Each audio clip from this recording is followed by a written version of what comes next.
ایک بندے نے اعتراض کیا ہے کہ اللہ تعالیٰ تو عبادت کرنے سے پاک ہے، تو اللہ تعالیٰ جو فرماتا ہے کہ وہ درود پاک پڑھتا ہے تو اس کے فرشتے بھی پڑھتے ہیں، تو پھر یہ عبادت اللہ تعالیٰ کیوں کرتا ہے؟ ٹیکنیکل سوال ہے، بالکل صحیح ہے، میرا اس کے اوپر آلریڈی کلپ چڑھا ہوا ہے۔ کیا درود ابراہیمی پڑھنا گناہ ہے؟ ایک بختہ فکر کہتا ہے درود ابراہیمی پڑھنا گناہ ہے۔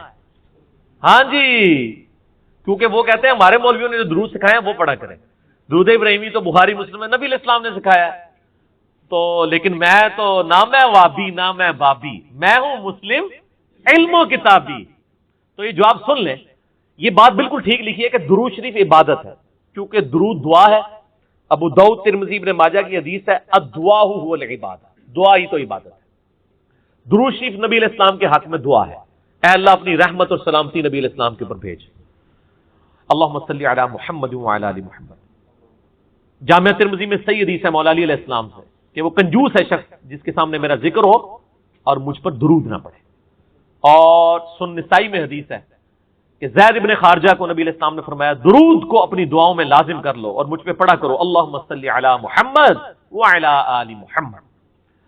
تو درود شریف اللہ ہی کی عبادت ہے، اس لیے کہ اللہ سے آپ دعا مانگ رہے ہیں۔ اچھا، اب اللہ جب دعا کر رہا ہے تو اللہ کس سے دعا مانگے گا؟ کسی سے بھی نہیں۔ میں تو اللہ سے کہتا ہوں اللہم صلی علی محمد، اے اللہ محمد صلی اللہ علیہ وآلہ وسلم پہ رحمت کا نزول فرما، تو میں کس سے کہہ رہا ہوں؟ اللہ سے۔ اللہ کس سے کہے گا؟ اپنے آپ سے ہی نا، اپنے آپ سے کہے گا نہیں، وہ بھیج دے گا۔ تو اللہ کا درود پڑھنا یہ ہے کہ اللہ کہتا ہے کہ میں نے اپنے نبی پر اتنی رحمت کی، میں نے اپنے نبی کے اتنے درجات بلند کر دیے۔ اللہ یہ کر دیتا ہے، یہ ہے اللہ کا درود۔ فرشتے اور ہم صرف دعائیں کرتے ہیں یا جنات دعائیں کرتے ہیں، اللہ وہ دعائیں ڈائریکٹ پوری کر رہا ہوتا ہے۔ یہ جو آیت ہے آیت درود، ان اللہ وملائکتہ یصلون علی النبی، سورۃ الاحزاب آیت نمبر 56، اس کے کانٹیکسٹ میں صحیح بخاری کے اندر حدیث ہے 3370 اور 4797، صحیح مسلم میں 908 ہے کہ آپ صلی اللہ علیہ وآلہ وسلم نے درود ابراہیمی تعلیم فرمایا، اور بخاری میں 3370 جو طریق ہے، یہ والا طریق، اس میں ہے کہ صحابہ نے پوچھا ہم نے آپ پر سلام تو سیکھ لیا السلام علیکہ ایھا النبی، ہمیں درود بھی سکھائے کہ ہم آپ اور آپ کے اہل بیت پہ پڑھیں، جس سے میں نے کہا تھا کہ اہل بیت پر یہ درود ہے، آل محمد سے مراد اہل بیت ہے۔ صحیح بخاری 3370، جس میں کلپ بھی پچھلی دفعہ آیا، کیا یہ کھلا تضاد نہیں ہے؟ ٹھیک ہے جی، تو اس میں نے کلیریفیکیشن دی تھی۔ تو یہ درود ابراہیمی جو ہم نماز میں پڑھتے ہیں اللہم صلی علی محمد وعلی آل محمد کما صلیت علی ابراہیم وعلی آل ابراہیم انک حمید مجید آنورڈ، یہ آپ صلی اللہ علیہ وآلہ وسلم نے تعلیم فرمایا۔ آیت درود جو ہے سورۃ الاحزاب آیت نمبر 56، اس کے کانٹیکسٹ میں اسلام کی جو پہلی تفسیر ہے وہ تفسیر ابن جریر طبری کی ہے۔ حافظ ابن کثیر نے تفسیر ابن کثیر میں چھاپا مارا ہے اس کا۔ ابن کثیر تو 774 ہجری میں فوت ہوئے ہیں نا، یہ 310 ہجری میں فوت ہوئے ہیں، یہ پہلے 300 سال میں آتے ہیں کیونکہ نبی علیہ السلام کی وفات 11 ہجری میں ہوئی۔ ابن جریر طبری، اسلام کی پہلی تفسیر، انہوں نے آیت درود کے کانٹیکسٹ میں لکھا ہے کہ یہ جو آیا کہ اللہ بھی درود پڑھتا ہے، اس سے مراد کیا؟ انہوں نے کہا ورڈ بائی ورڈ ان کے الفاظ ہیں، مجھے یاد ہے کہ اللہ تعالی کے فرشتے اور ایمان والے نبی علیہ السلام کے لیے دعائے رحمت کرتے ہیں، اور اللہ تعالیٰ اپنے نبی پر رحمت فرماتا ہے۔ یہ اللہ کا درود ہے، اور فرشتوں نے اور انسانوں کا درود کیا ہے؟ دعا کرنا۔ اور اللہ کا درود کیا ہے؟ اس دعا کو پورا کر دینا۔ اچھا، اب بعض لوگ کہتے ہیں درود ابراہیمی ناقص ہے، اس میں میرا کلپ ہے، لاکھوں لوگ دیکھ چکے ہیں، کیا درود ابراہیمی پڑھنا گناہ ہے؟ درود ابراہیمی ناقص نہیں ہے۔ رحمت اور سلامتی ایک ہی چیز کے انٹرچینجبل الفاظ ہیں۔ خوش و خرم ایک جیسے الفاظ ہے، روٹی بوٹی ایک جیسے الفاظ ہے۔ پنجابی میں روٹی چھوٹی بول دیتے ہیں، اردو میں روٹی بوٹی، اے بوٹی پنجابی والا نہیں، اے اردو والا بوٹی۔ اس طریقے سے رحمت و سلامتی انٹرچینجبل ورڈ ہے، ورنہ تو نبی علیہ السلام کیا یہ ناقص چیز نعوذ باللہ سکھا رہے ہیں؟ آپ کی مسلم شریف میں حدیث ہے جو مجھ پر ایک بار درود پڑتا ہے اللہ اس پہ 10 رحمتیں نازل فرماتا ہے، اس میں سلام کے الفاظ ہی نہیں ہے۔ اور میں نے دعویٰ کیا ہے کہ 99% احادیث درود شریف کے فضائل میں سلام کا ذکر ہی نہیں، صرف درود کا ذکر ہے، اس لیے کہ درود اور سلام انٹرچینجبل ورڈ ہے۔ ہاں سن نسائی میں ہے، جو ایک بار درود پڑھتا ہے اللہ تعالیٰ اس پہ 10 رحمتیں نازل فرماتا ہے، اس کے 10 گناہ معاف کرتا ہے، 10 درجات بلند کرتا ہے اس کے لیے، اور اس پہ 10 دفعہ اللہ تعالیٰ رحمت بھی نازل فرما دیتا ہے، ٹھیک ہے جی، 10 نیکیاں بھی عطا فرماتا ہے، 4 چیزیں، 10 رحمتیں اس پہ آتی ہیں، 10 گناہ معاف ہوتے ہیں، 10 نیکیاں اور 10 درجات، یہ سن نسائی میں ہے۔ اس میں درود کے الفاظ ہیں، سلام کے نہیں ہے۔ ہاں ایک حدیث میں ہے جو ایک بار درود پڑھے اللہ 10 درود بھیجے گا، جو ایک بار سلامتی بھیجے اللہ تعالیٰ 10 سلامتی بھیجے گا۔ تو درود دعائے رحمت ہے، رحمت سلامتی ہے، سلامتی رحمت ہے۔ تو اس کو مطلب یہ کہنا کہ درود ابراہیمی ناقص ہے، اس میں سلام نہیں ہے، قرآن میں سلام کا حکم ہے، میرے بھائی جو قرآن میں سلام کا حکم ہے وہ سلام ہمیں سکھا بھی دیا گیا، وہ ہر نماز میں مسلمان پڑھتا ہے، السلام علیکہ ایھا النبی، بخاری مسلم کھول کے دیکھیں کہ یہ سلام ہے وہ، ٹھیک ہو گیا جی۔ تو اللہ کا درود پڑھنا کیا ہے؟ رحمت بھیجنا۔ پہلی حدیث صحیح بخاری اور صحیح مسلم دونوں میں موجود ہے۔ صحیح مسلم میں ذرا تفصیل کے ساتھ ہے۔ اللہ کے محبوب صلی اللہ علیہ وآلہ وسلم نے فرمایا کہ تم میں سے جو شخص اذان کی آواز سنے تو جو مؤذن کہتا ہے وہ انہی کلمات کو ریپیٹ کرے، اور پھر اس کے بعد مجھ پر ایک دفعہ درود شریف پڑھے۔ جو ایک دفعہ درود شریف پڑھے گا اللہ تعالیٰ اس پر 10 دفعہ درود بھیجے گا، یعنی 10 رحمتیں نازل فرمائے گا۔ اس کے بعد اللہ کے حضور میرے لیے مقام وسیلہ کی دعا مانگو۔ وسیلہ جنت میں ایک مقام ہے جو اس کائنات میں ایک شخص کو ملے گا، اور میں اللہ سے امید کرتا ہوں وہ ایک شخص میں ہوں، نبی علیہ السلام نے فرمایا۔ اور پھر آپ علیہ السلام نے ہمارے لیے خوشخبری فرمائی کہ جو یہ عمل کرے گا قیامت والے دن میری شفاعت اس کے لیے حلال ہو جائے گی انشاءاللہ تعالی، اللہم اجعلنا منہم۔ تو شفاعت رسول صلی اللہ علیہ وآلہ وسلم حاصل کرنے کا وظیفہ اذان کا جواب دینا ہے، یعنی اذان کے کلمات ریپیٹ کرنے ہیں، اس میں حی علی الصلاۃ حی علی الفلاح پر آپ لا حول ولا قوت الا باللہ پڑھیں، یہ بھی جواب ہے، اور یہی کلمات ریپیٹ بھی کر سکتے ہیں۔ باقی جو مؤذن کہہ رہے ہیں وہ آپ کہیں، اس کے بعد ایک دفعہ درود شریف، پھر الوسیلہ والی دعا۔ مسلم شریف میں وہ دعا نہیں آئی، لیکن بخاری میں وہ دعا بھی آئی ہے۔ پھر اللہم رب هذه الدعوة التامة والصلاة القائمة آت محمدا الوسيلة والفضيلة وابعثه مقاما محمودا الذي وعدته وارزقنا شفاعته يوم القيامة، یہ بیچ میں خود سے ایڈ کر دیا ہوا ہے، وعدتا تک ہے۔ اس کے بعد انک لا تخلف المیعاد، یہ بخاری میں موجود نہیں، لیکن سنن کبری البیہقی میں صحیح سند کے ساتھ موجود ہے، انک لا تخلف المیعاد، وہ پڑھ لیں بہتر ہے، وعدتا تک پڑھ لیں تب بھی دعا مکمل ہے۔ باقی جو خود سے لوگوں نے بیچ میں ایڈ کیے ہیں الفاظ وہ احادیث میں موجود نہیں ہے۔ ہم ایک ایک حدیث ڈسپلے کروا دیں گے تاکہ اگر کسی کو وہ دعا یاد نہیں ہے تو وہ امیج اس کا لے کر وہ دعا یاد بھی کر سکتا ہے۔ شفاعت رسول صلی اللہ علیہ وآلہ وسلم حاصل کرنے کا نسخہ یا وظیفہ۔ اب اس حدیث سے یہ بات پتہ چلی کہ اذان کے بعد درود شریف پڑھنا یہ نبی علیہ السلام نے مشروع فرمایا ہے، تعلیم فرمایا ہے۔ اذان کے بعد درود پڑھنا سنت ہے، لیکن اذان کے ساتھ نہیں، اذان مکمل ہونے کے بعد۔ اذان سے پہلے درود پڑھنا اور اسے بالکل جوڑ دینا، اور وہ بھی صرف اس وقت پڑھنا جب سپیکر آن ہو، سپیکر آف ہو، بجلی گئی ہوئی ہو، تو چونکہ کوئی سننے والا نہیں ہے اس لیے صرف اذان کہنا اور درود شریف چھوڑ دینا، اس کا مطلب یہ ہے کہ ایک فرقہ واریت کی نظر ہے چیز۔ صحیح مسلم کی شرح لکھی ہے ہمارے استاد غلام سعود سعیدی صاحب نے رحمہ اللہ تعالی، بریلوی عالم تھے، انہوں نے ڈھکے چھپے الفاظ میں بریلویوں کی خود مذمت کر دی۔ اس حوالے سے انہوں نے کہا کہ حضرت بلال حبشی رضی اللہ تعالیٰ عنہ ہم سے بڑے عاشق رسول تھے، صحابہ تابعین ہم سے بڑے عاشق رسول تھے، وہ جب اذان دیتے تھے تو اذان سے پہلے درود و سلام نہیں پڑھا کرتے تھے، لہٰذا بہتر یہی ہے کہ اسی طریقے سے اذان دی جائے۔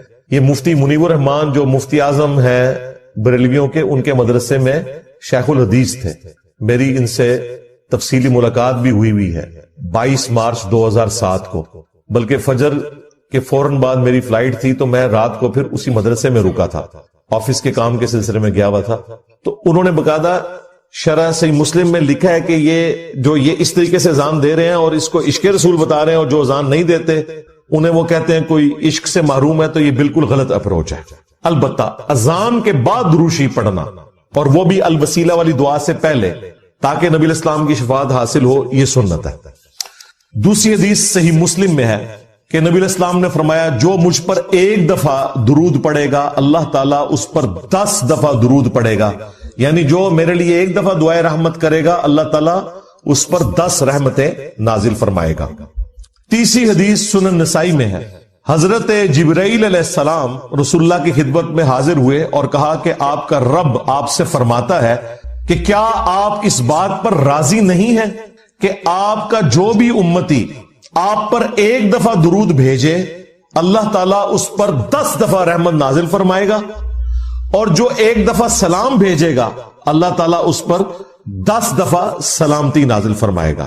یہ وہ حدیث ہے جس میں درود اور سلام دونوں کا ذکر ہے، ورنہ اس سے اوپر جو 2 حدیثیں ڈسکس ہوئی ان میں صرف درود کا ذکر تھا۔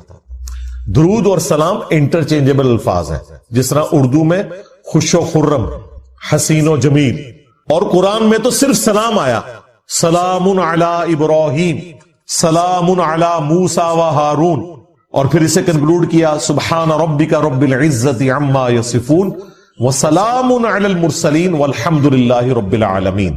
اور آیت درود میں بھی دیکھیں اللہ اور فرشتے درود بھیجتے ہیں، اس میں سلام کا ذکر نہیں۔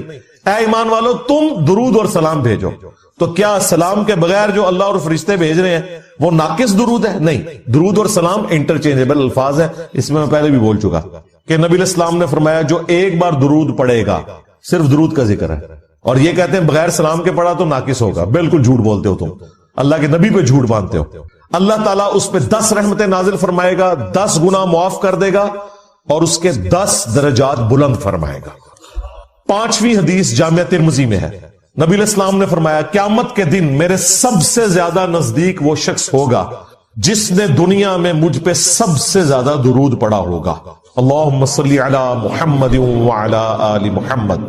6ٹھی حدیث بھی جامعہ ترمذی میں ہے، اس حدیث کی صحت میں اختلاف ہے، چونکہ کچھ محدثین اسے صحیح سمجھتے ہیں اس لیے میں اسے کوٹ کر رہا ہوں۔ ابی ابن کعب کہتے ہیں کہ میں نے اللہ کے نبی علیہ السلام سے عرض کیا کہ میں اپنی دعاؤں میں آپ کے لیے بھی دعائے رحمت کرتا ہوں، یعنی درود شریف پڑھتا ہوں، تو مجھے بتائیں میں اپنی دعاؤں کا کتنا حصہ آپ کے لیے دعا کیا کروں درود کی شکل میں، اور کتنا اللہ سے میں اپنے لیے دعا مانگوں؟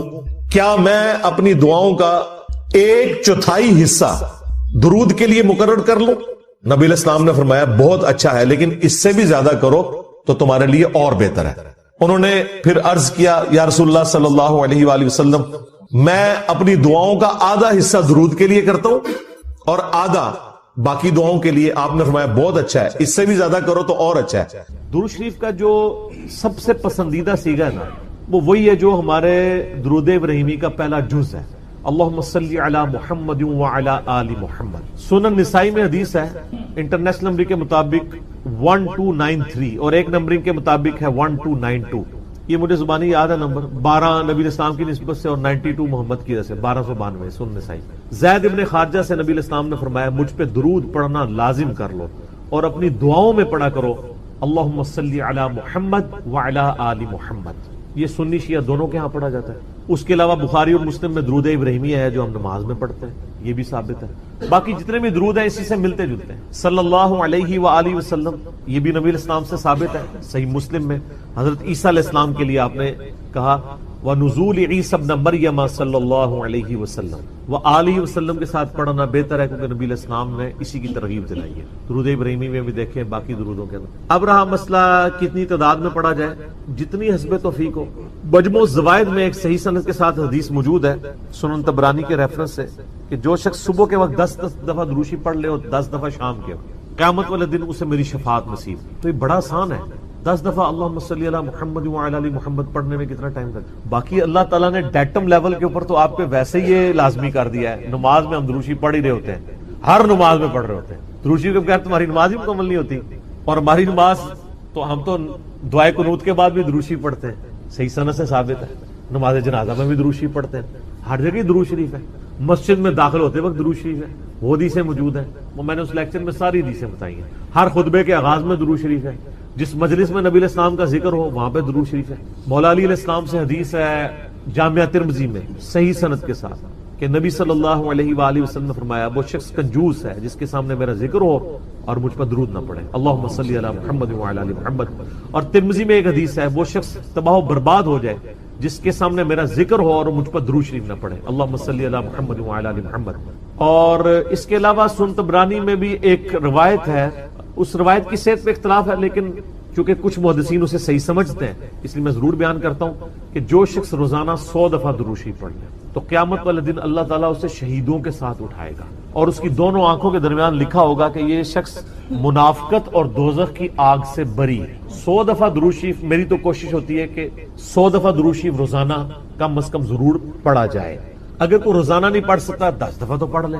اور نبی علیہ السلام کے آپ اکثر وظائف دیکھیں گے وہ 100 دفعہ ہی ہیں، اکثر وظائف جو زیادہ تعلیم کیے گئے، جیسے بخاری مسلم میں حدیث ہے کہ جو شخص 100 دفعہ پڑھ لے سبحان اللہ وبحمدہ تو اس کے سارے گناہ معاف کر دیے جائیں گے چاہے سمندر کی جھاگ کے برابر ہو۔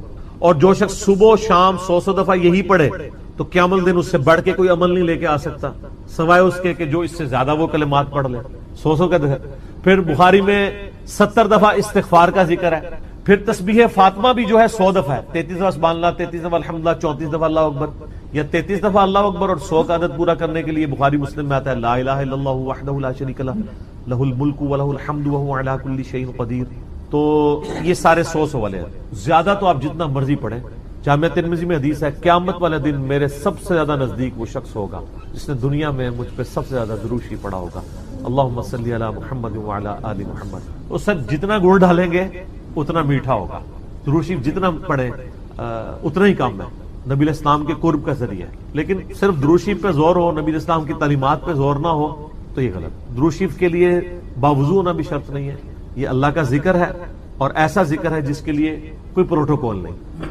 وضو پروٹوکول ہوتا ہے نماز پڑھنے کا، عام اذکار کے لیے کوئی وضو پروٹوکول نہیں ہوتا۔ ویسے آپ نے رکھنا ہے وہ ضرور کریں لیکن ادروائز ان اذکار کا کوئی پروٹوکول اس حوالے سے نہیں ہوتا۔ تو میری خواہش یہ ہے کہ آپ روزانہ کم از کم 100 دفعہ ضرور درود شریف پڑھیں۔ اگر نہیں پڑھ سکتے تو صبح فجر کے بعد 10 دفعہ اور 10 دفعہ مغرب کے بعد صبح شام 10 دفعہ پڑھ لیں تاکہ شفاعت رسول صلی اللہ علیہ وآلہ وسلم حاصل ہو۔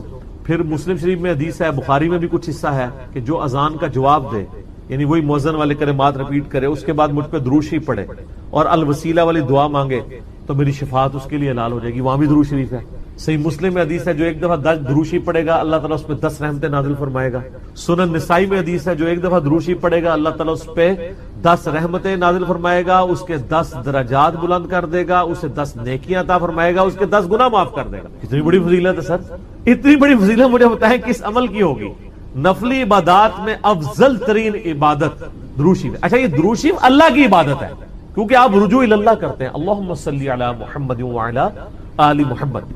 یہ جو جمعے کے دن کے وظائف ہیں نا وہ آپ یعنی غروب آفتاب جمعرات والے دن اس سے لے کے جمعے کی مغرب تک کر سکتے، یہ نہیں ہوتا کہ جمعے کے دن کوئی کرنا ہو۔ تو جمعے والے دن درود شریف پڑھنے کی فضیلت ہے۔ ابو داؤد کے اندر اور ترمذی کے اندر، سنن نسائی میں، ابن ماجہ میں حدیث ہے کہ نبی صلی اللہ علیہ وآلہ وسلم فرمایا کہ جمعے کا دن تمام دنوں کا سردار ہے۔ اسی دن آدم علیہ السلام پیدا ہوئے، اسی دن وہ فوت ہوئے، اسی دن پہلا سور پھونکا جائے گا، دوسرا سور پھونکا جائے گا، قیامت قائم ہوگی۔ تم جمعے والے دن مجھ پہ کثرت سے درود پڑھو، تمہارا درود مجھ پر پیش کیا جائے گا۔ تو صحابہ کرام نے جرت کر کے پوچھا یا رسول اللہ صلی اللہ علیہ وسلم جب آپ مر جائیں گے اور آپ کی ہڈیاں مٹی میں مل جائیں گے؟ سر یہ صحابہ کے الفاظ ہیں، جب تک 295C نہیں تھی مدینہ شریف، ورنہ آج کل تو کوئی سوال کر سکتا ہے؟ صحابہ پہ اللہ کی کروڑوں رحمتیں وہ سوال کیے تو میں عقیدے پتہ چلے۔ تو نبی علیہ السلام نے فرمایا کہ ان اللہ حرم علی الارض ان تأکل اجساد الانبیاء، بے شک اللہ نے مٹی پہ حرام کر دیے کہ نبیوں کے جسموں کو کھائے۔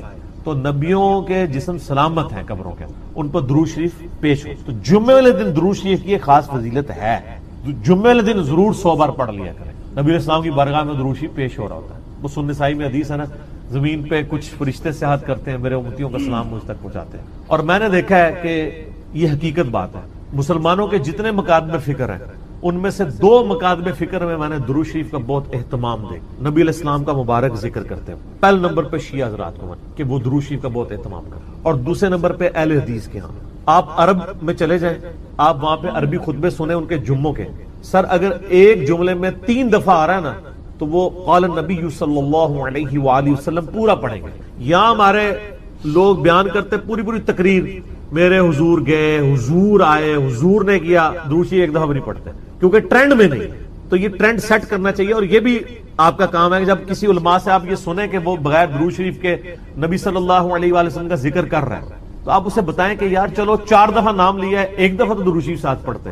اور لیکن میں آپ کو بتاؤں, بزرگوں کے جب نام لیں گے نا کبھی بغیر رحمت اللہ لے کے نہیں لیں گے. آپ یہ دیکھیں کہ کبھی کوئی کہہ دے کہ شیخ عبد القادر جیلانی نے فرمایا, ہمیشہ کہیں گے رحمت اللہ علیہ. تو پھر سر ہم کیوں نہ کہیں کہ آپ بابوں کو نبی علیہ السلام سے اوپر سمجھتے ہیں. بغیر رحمت اللہ علیہ کا کبھی بھی یہ ذکر نہیں کریں گے اپنے بابوں کا, لیکن نبی صلی اللہ علیہ وآلہ وسلم کا ذکر کر دیں. تو درود شریف کا اہتمام کرنا چاہیے. نبی صلی اللہ علیہ وآلہ وسلم نے اس کی ترغیب دلائی ہے. یہاں پہ میں ایک مسئلہ عرض کر دوں, جو درود شریف کے دشمن ہے نا, اہل بیت کے دشمن, اب وہ اکثر اس چیز کو اٹھاتے ہیں. وہ کہتے ہیں جی یہ جو درود شریف میں ذکر ہے نا, اللہم صلی علی محمد وعلی آل محمد, یہاں آل محمد سے مراد نبی علیہ السلام کے اہل بیت نہیں ہے صرف, بلکہ پوری امت ہے. کیونکہ قرآن میں تو آل فرعون کہا گیا ہے, فرعونیوں کو, آل موسیٰ, تو یہ بھی آل محمد سے مراد ہے محمد والے. نہ یہ کہانیاں اس وقت تک تھی جب تک کہ انجینئر صاحب کی ویڈیوز بخاری مسلم کی روشنی میں سامنے نہیں آئی تھی. صحیح بخاری میں یہ الفاظ ہیں کہ صحابہ کرام نے کہا, اے اللہ کے محبوب صلی اللہ علیہ وآلہ وسلم, ہم نے سلام تو آپ پہ عرض کرنا سیکھ لیا ہے, السلام علیکہ ایھا النبی ورحمۃ اللہ وبرکاتہ, نماز میں. آپ ہمیں یہ بتائیے کہ ہم آپ اور آپ کے اہل بیت پر درود کیسے پڑھیں. آپ اور آپ کی آل پہ نہیں, اہل بیت. تو کوئی نبی علیہ السلام کا امتی جو غیر سید ہے اور وہ کہہ سکتا ہے میں اہل بیت ہوں, تو اہل بیت کے اگینسٹ آل محمد آپ نے تعلیم. درود شریف میں آل محمد سے مراد اہل بیت, نبی علیہ السلام کی جو اولاد ہے, یعنی آل علی, آل عقیل, آل عباس, آل جعفر, جو صحیح مسلم میں غدیر خون کی حدیث کے اندر موجود. تو یہ یہاں آل محمد سے مراد اہل البیت ہے نبی علیہ السلام کی. باقی ان پہ درود پڑھیں گے تو ہم پہ تو ویسے ہی رحمتیں نازل ہو جانی ہیں, ان کے صدقے ہم تک بھی پہنچ جائیں گی اس حوالے سے. تو یہ میں نے ایک ضمناً مسئلہ عرض کر لیا. لوگ بیچ میں نا یہ ایک پخے چھوڑ رہے ہوتے ہیں, تو میں نے اس پہ میرا یوٹیوب پہ کلپ بھی چڑھا ہوا ہے, درود اور اہل بیت کے دشمن. تو اس میں نے بتایا تھا یہ یعنی اپنے بغض کا اظہار اس طریقے سے کر رہے ہوتے ہیں. ان کو تو کوئی چیز اس طریقے سے ہضم نہیں ہو رہی ہوتی نا, تو وہ جان بوجھ کے ایسی باتیں نکالتے ہیں. درود شریف پڑھیں. اور مجھے یاد ہے کہ ایک 3-4 سال پہلے مجھے ایک بریلوی بھائی کا فون آیا, تو مجھے کہنے لگے کہ جی آپ کی ویڈیوز بہت اچھی ہیں, میں آپ کی ویڈیوز کی وجہ سے مسلک چھوڑا, سب کچھ سیکھا.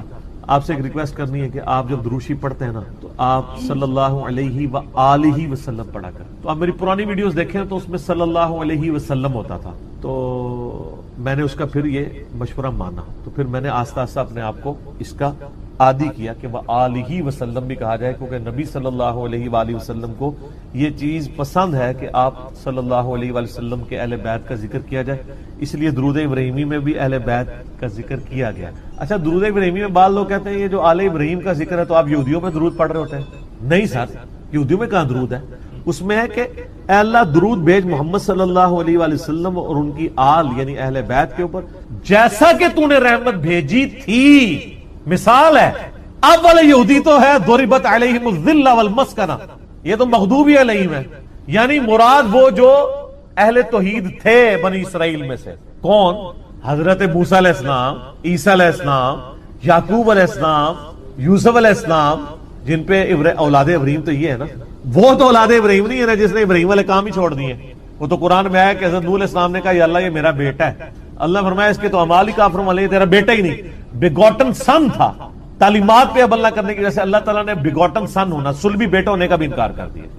تو یہاں پہ میں سیدوں سے بھی ریکویسٹ کروں گا کہ مہربانی کریں امت کے اوپر, اگر نوح علیہ السلام کا بیٹا ان کے طریقے پہ نہ چلے تو وہ ان کی آل سے فارغ ہے, اور آپ لوگ جو ہیں وہ چرچ کے اڈے چلا رہے ہوں, شراب کے ڈیرے چلا رہے ہوں. مجھے اگلے دن ایک بھائی کی کال آئی ہمارے ادھر ہی جرمنی سے, وہ خود شیعہ تھے اور وہ رونا رو رہے تھے کہ یار اس وقت اہل بیت کے خلاف ایک پوری مہم کھڑی کی گئی. آپ کو پتہ ہے نا یہاں پہ امیر شام کے نام کے نعرے بھی لگوائے گئے. تو میں نے کہا جی ہم نے تو کاؤنٹر نیریٹو کھڑا کر دیا اس کے اوپر. تو وہ بتانے لگے ایک کسی شیعہ ذاکر پورے اس ایک کمیونٹی کے بارے میں, وہ کہتے ہیں ہم ان کو ملینز آف روپیز سالانہ دیتے تھے لیکن بعد میں پتہ چلا کہ وہ تو شرابیں پیتے ہیں اور عیاشیاں کرتے ہیں. وہ کہتے ہیں یہ اہل بیت کے نام کے اوپر جب اہل بیت کے دفاع کی باری آئی ہے تو یہ خود کون سے کرتوت کر رہے ہیں. اب الحمدللہ اہل تشیع کے اندر بھی اویئرنس آ رہی ہے، جیسا کہ بریلویوں کے اندر اویئرنس آئی کہ پیروں فقیروں نے ہمیں دھوکے میں رکھا ہوا ہے، یہ ہمارے نذرانوں سے یاشیاں کر رہے ہیں. یہی آپ کو یاشیاں شیعہ کے ہاں ذاکرین میں بھی نظر آئیں گے. وہ سارے وہ والے کام کر رہے ہوں گے، اچھے لوگ بھی ہیں لیکن برے لوگ بھی بیچ میں. تو ایسے لوگوں کو ممبروں پہ نہ آنے دیں، ان لوگوں کا خرچہ نہ اٹھائیں، اور یہ جو سید کے نام کے اوپر عزتیں ویل کر رہے ہیں نا، اس صورت میں کریں جب واقعی ان کے کام بھی ہوئی ہو. اگر کام ان کے نبی الاسلام کے دشمنوں والے ہیں تو ہم ان کی رسپیکٹ. میرا اپنا میکینیکل انجینئرنگ کی یعنی کلاس فیلو تھا یونیورسٹی میں، قادیانی تھا اور سید تھا، اس کے نام کے اندر تھا. میں اب نام نہیں اس کا لیتا، وہ ایک بالکل پرسنل بات ہو رہی. تو اس کا سید فلاں شاہ پورا نام تھا. کتنا ایسا تو ہمیں پتہ ہی نہیں چلا، تو بعد میں قادیانی تھا. اب کیا ہمارے اہل تشیع کے ہاں جو سید ہیں اس کو سید ماننے کے لیے تیار ہو جائیں گے؟ نسل تو ہے نا، جینز تو ہے نا. وہ کہیں گے نہیں، تعلیمات چھوڑ دیں. تو سر آپ تعلیمات چھوڑ دیں اور آپ ہمیں کہیں کہ آپ امتی ہو. سر ہم امتی سیدوں کے نہیں ہیں، امتی تو نبی الاسلام کے لیے. یار مولا علی بھی کبھی، مولا علی نے یہ دعویٰ نہیں کیا کہ یہ میری امت ہے، وہ بھی اپنے آپ کو غلام محمد ہی کہتے تھے. آپ شیعہ کا جو سلوگن دیکھیں وہ تو بالکل ٹھیک ہے، محمد اور آل محمد. آل علی نہیں کہتے ہیں، علی نہیں سر، سینٹرڈ پوائنٹ محمد صلی اللہ علیہ وآلہ وسلم کی ذات ہے.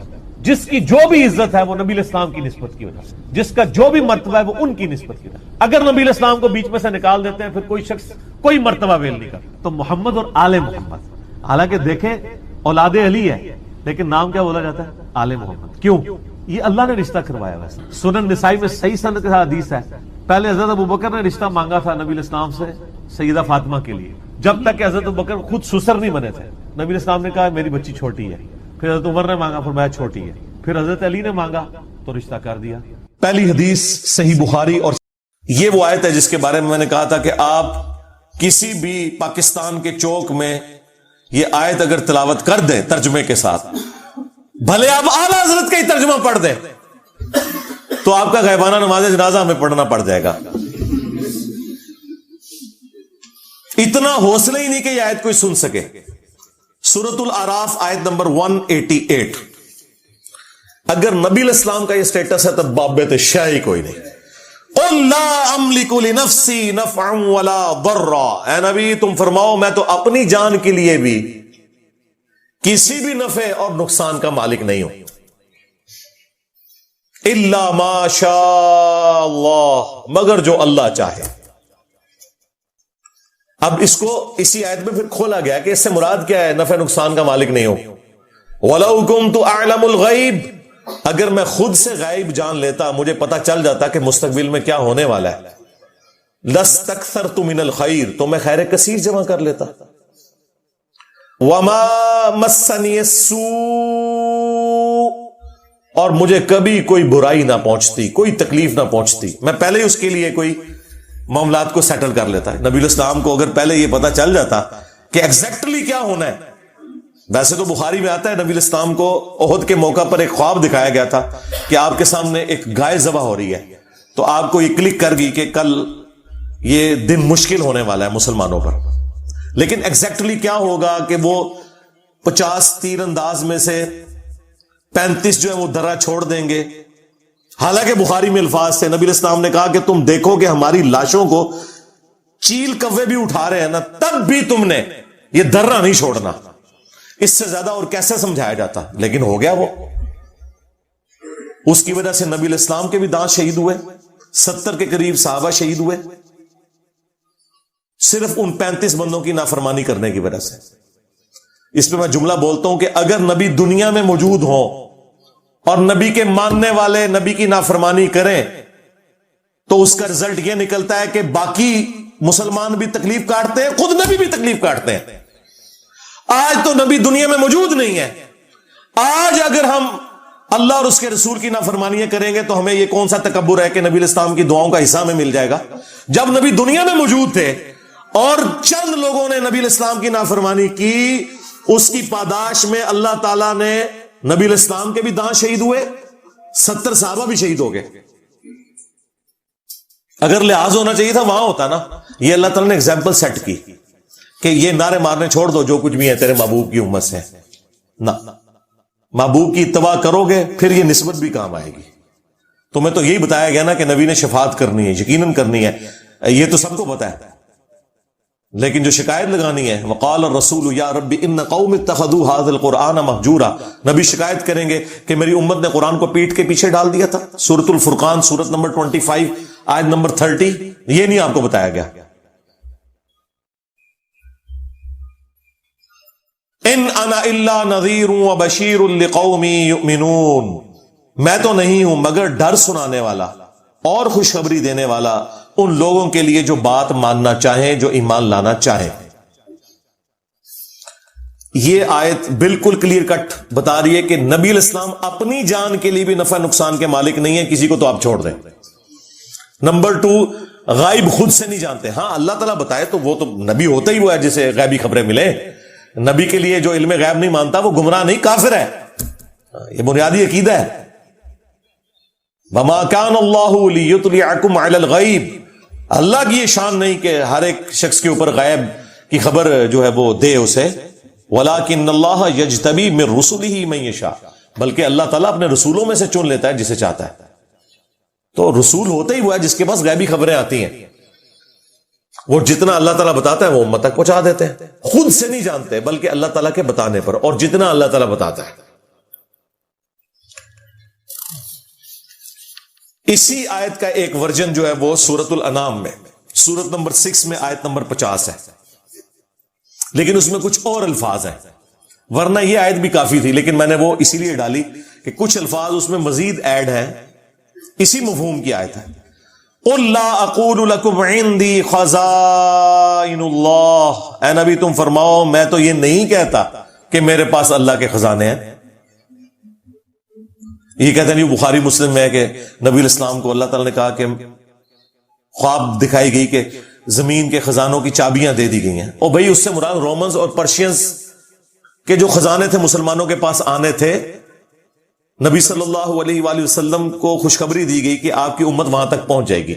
انہوں نے کہا نہیں، جو کچھ زمین میں ہے وہ نبی علیہ السلام تقسیم کر رہے ہیں، خزانے دے دیے گئے ہیں، تو قرآن اس کے لیے ہے، اے نبی تم فرماؤ کہ میں یہ دعویٰ نہیں کرتا کہ میرے پاس اللہ کے کوئی خزانے ہیں۔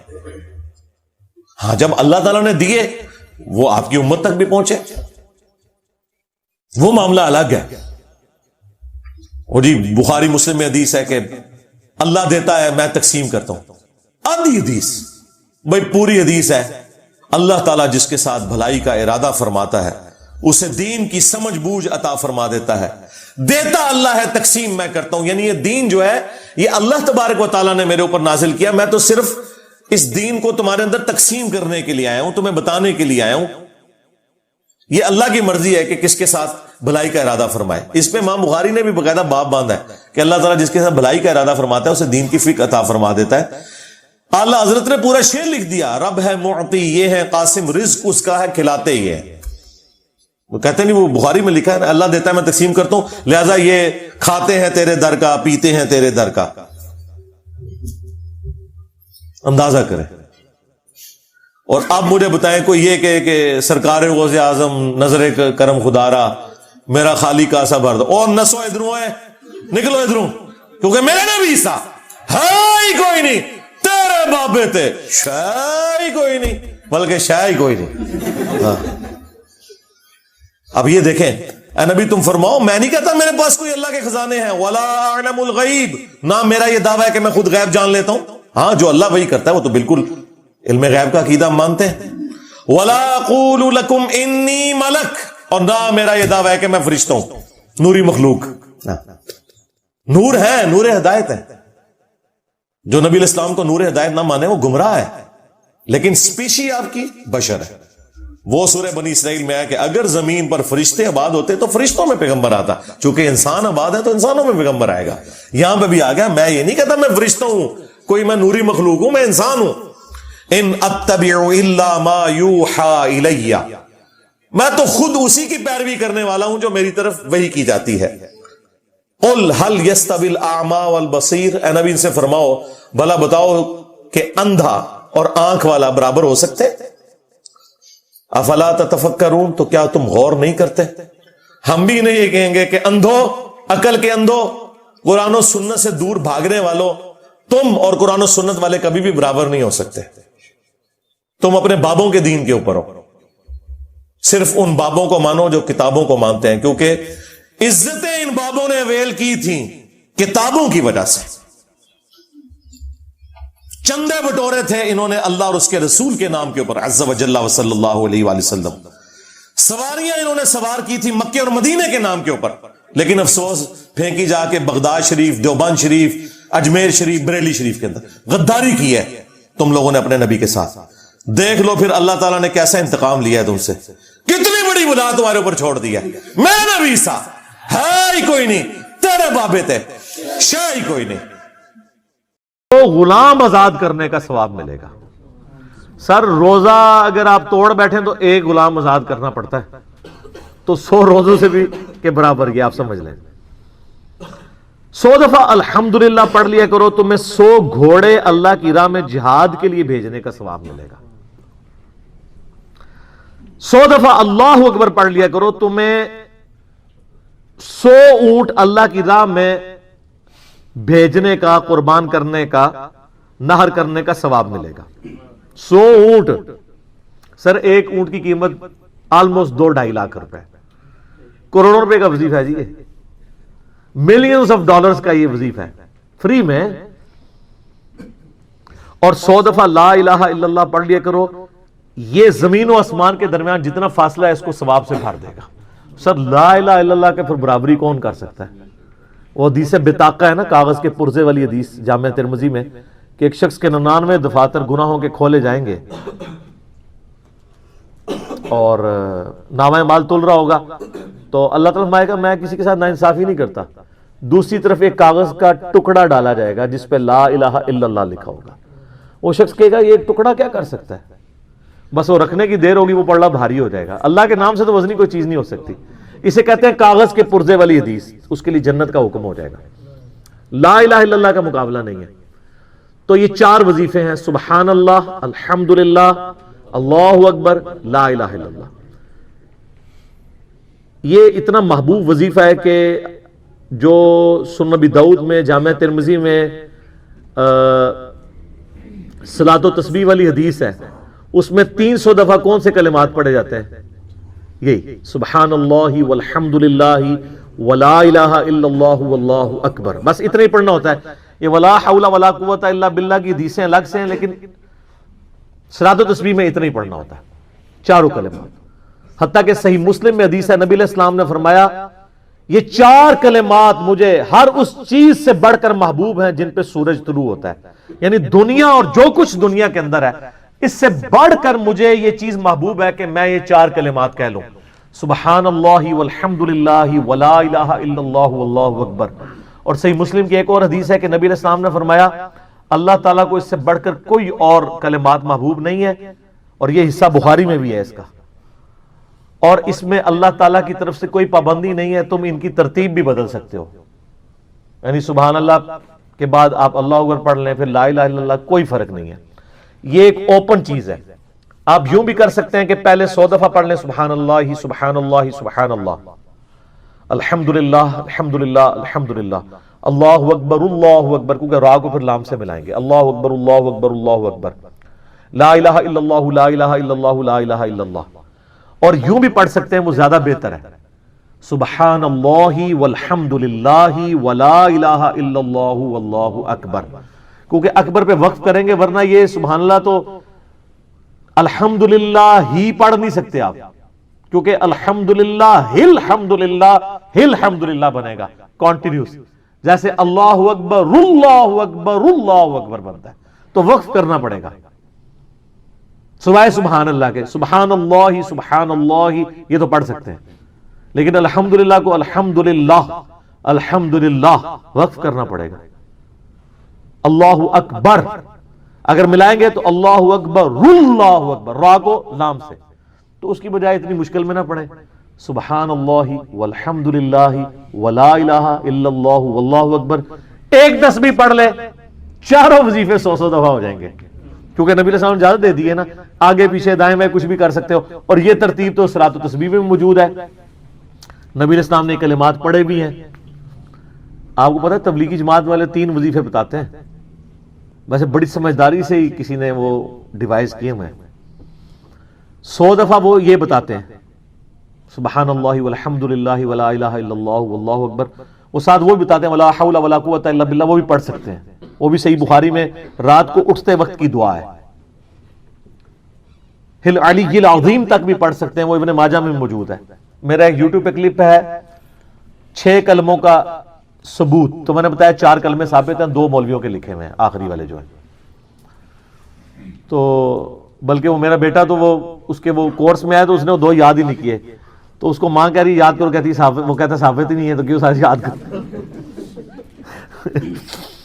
ہم ریکویسٹ کریں گے, ہمارے پاس بھی وہ کورس اسلامیات کا جو ہے نا اس کو ریویو کرنے کے لیے بھیجا ہوا ہے ہماری اکیڈمی میں انہوں نے, تو ہم اس میں ان کو ریکویسٹ کریں گے کہ یہ آخری 2 کلمے نکال دیں, پہلے 4 کلمے ثابت ہیں. وہ تو ثابت ہی نہیں ہے تو خام خواہ لوگوں کو آپ رٹا رہے ہیں. الٹا جن لوگوں کی شادی ہونے والی ہوتی ہے وہ بیچارے ٹینشن میں پڑے ہوتے ہیں 6 کلمے یاد کرنے کے, حالانکہ کلمے کے ساتھ تو کوئی تعلق ہی نہیں اس کے. تو یہ جو صلاۃ و تسبیح کے اندر بھی پڑھا جاتا ہے, لیکن اس میں لا حول ولا قوت الا باللہ نہیں. وہ تو لادا سے بخاری مسلم میں حدیث ہے کہ جنت کے خزانوں میں سے ایک خزانہ ہے لا حول ولا قوت الا باللہ. تو آپ پڑھنا چاہتے ہیں ضرور پڑھیں. اس میں وظیفے کے طور پہ آپ پوری تسبیح اس کی پڑھ لیں بے شک. تو تبلیغ جماعت والے یہ بتاتے ہیں 100 دفعہ درود شریف بتاتے ہیں اور 100 دفعہ استغفار بتاتے ہیں. بہت انٹلیکچوئل چیز ہے. یہ وظیفہ اتنا کمال ہے کہ آپ کے ہر فرض نماز کے بعد یہ وظیفہ نبی علیہ السلام نے مشروع کیا ہے. مسلم شریف میں حدیث ہے ہر فرض نماز کے بعد یہ وظیفہ پڑھنے والا کبھی نامراد نہیں جاتا. 33 دفعہ سبحان اللہ, 33 دفعہ الحمدللہ اور 34 دفعہ اللہ اکبر. اور ایک حدیث میں ہے مسلم شریف کی کہ جو پڑھے 33 دفعہ سبحان اللہ, 33 دفعہ الحمدللہ, 33 دفعہ اللہ اکبر اور 100 کا عدد پورا کرنے کے لیے پڑھ لے لا الہ الا اللہ وحدہ لا شریک لہ لہ الملک ولہ الحمد وہو علی کل شیء قدیر. 100 کا عدد اس سے بھی پورا کر سکتے ہیں اور 100 کا عدد اللہ اکبر کہہ کے بھی پورا کر سکتے ہیں. تو اس کے سارے گناہ معاف کر دیے جائیں گے اگرچہ سمندر کی جھاگ کے برابر ہی کیوں نہ ہو. لیکن وہ صغیرہ گناہ, کبیرہ گناہ صرف توبہ سے معاف ہوتے ہیں. وہ صحیح مسلم میں حدیث ہے کہ اگر بڑے گناہوں سے بچا جائے تو ایک جمعے سے دوسرا جمعہ, ایک رمضان سے دوسرا رمضان اور ایک نماز سے دوسری نماز درمیان کے گناہوں کا کفارہ بن جائے گی. لیکن جو نماز ہی نہیں پڑھتا تو جمعہ پڑھتا رہے تو وہ تو بڑے گناہوں سے نہیں بچا ہوا نا. مسلم شریف میں حدیث ہے بندے کے کفر اور اسلام کے درمیان فرق نماز ہے. یہ نہ ہو کہ ایک رمضان پڑھ لے اگر رمضان کے لیے چلے سارے, نہیں نا, اس طرح نہیں ہوگا. تو یہ وظیفہ اتنا کمال ہے, بخاری مسلم دونوں میں حدیث ہے. کچھ غریب صحابہ حضور کے پاس ہے, یا رسول اللہ ہر مقابلے میں ہم برابری کر لیتے ہیں امیر اصحاب کی.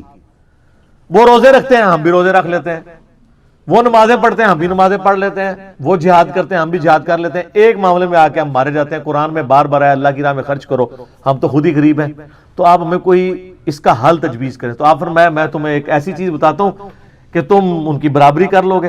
تم ہر فرض نماز کے بعد 33 دفعہ سبحان اللہ, 33 دفعہ الحمدللہ, 34 دفعہ اللہ اکبر پڑھ لیا کرو.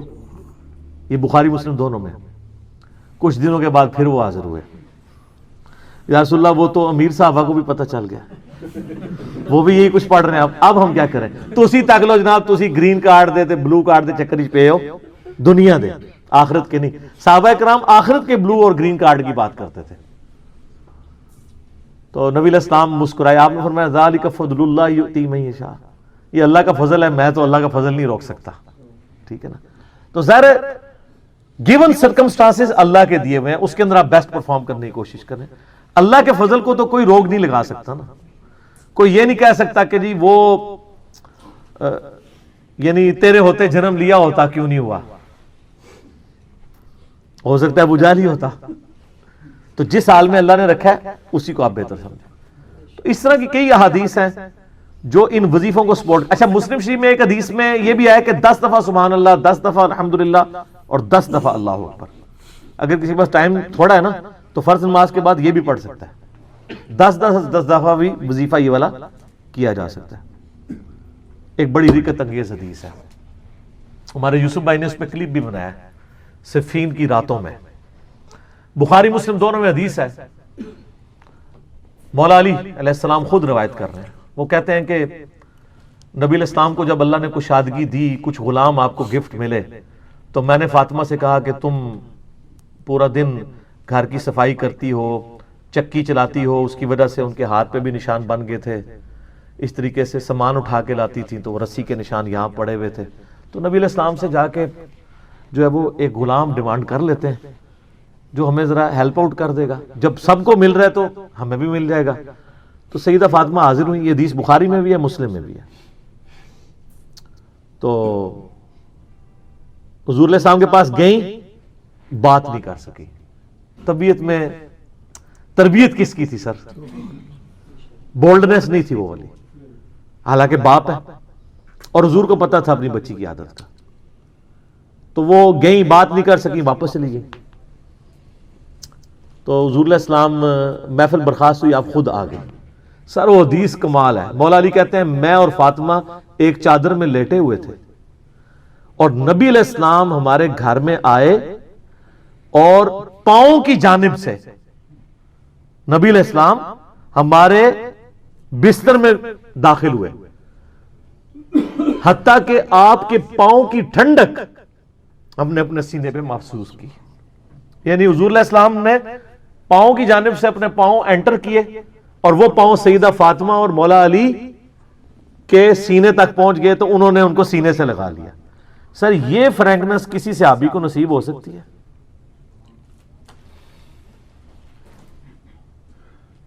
تو آپ نے فرمایا وہ فاطمہ تم آئی تھی، کوئی کام تھا؟ سیدہ فاطمہ سے پھر بھی بات نہیں نکلی. تو حضرت علی کہتے ہیں میں نے نا پھر کہا یا رسول اللہ وہ میں نہیں بھیجا تھا، پورا دن کام کرتی ہے. آپ کی بیویاں کہتی ہیں ہماری کوئی ذمہ داری نہیں ہے. یہ بھی تو بیوی تھی نا. بخاری مسلم میں حدیث ہے جنتی عورتوں کی سردار ہے فاطمہ سلام اللہ علیہا. تو میں نے غلام کے لیے عرض کیا تھا یہ تھک جاتی ہے ہمیں ہیلپ آؤٹ کر دے گا. آپ علیہ السلام فرمایا میں تمہیں سے بہتر نہ چیز عطا کروں؟